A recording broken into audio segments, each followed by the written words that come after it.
I just need to rant for a second because I am at the end of my rope with my car. About like, I want to say 3 months ago, maybe like December or January, my coolant light came on and I went to the mechanic that I always go to and I said, hey, my coolant light's on. And they were like, oh, your sensor is just really sensitive in this car. I have a Range Rover 2017 Range Rover Evoque.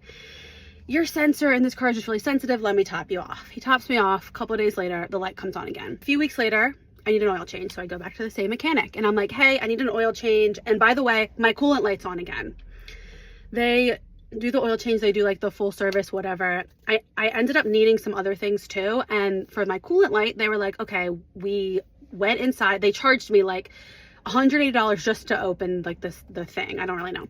So they were like, it's really dirty in here. We need to clean it, whatever. The service with everything that I got, $5,000. It was like $4,850 I spent in my car. I cried about it. I was like, okay, at least my car is going to be good for a little while, except I have this crack in my sunroof, which I was also, they were like, oh, just call the insurance. They'll take care of it. So I did that. And I was like in the process of doing that. So my car could be in tip top shape, right? Wrong. My coolant light comes on again. I'm also driving home from New York the other day and my skid plate or engine split, I don't know what the hell it's called, comes off. I'm like scraping going down the road. I was literally in tears by the time I got home from New York because it was so loud. It was so embarrassing. I kept having to pull over and pull it out. People were like, I pulled over next to the dog park. People were coming up from the dog park like, oh, just seeing if we can help you. Like, oh, thanks guys, I got it. Just trying to get home.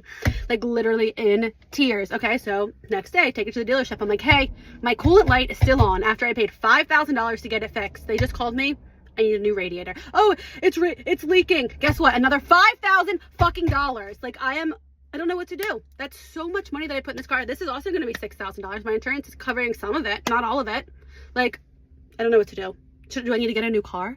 What kind of car do I get? This is like my studio, my home, my space, my car all day, every day. This is my baby. I don't want to just get rid of her, but like $15,000 into this car is, and what kind of car should I even get?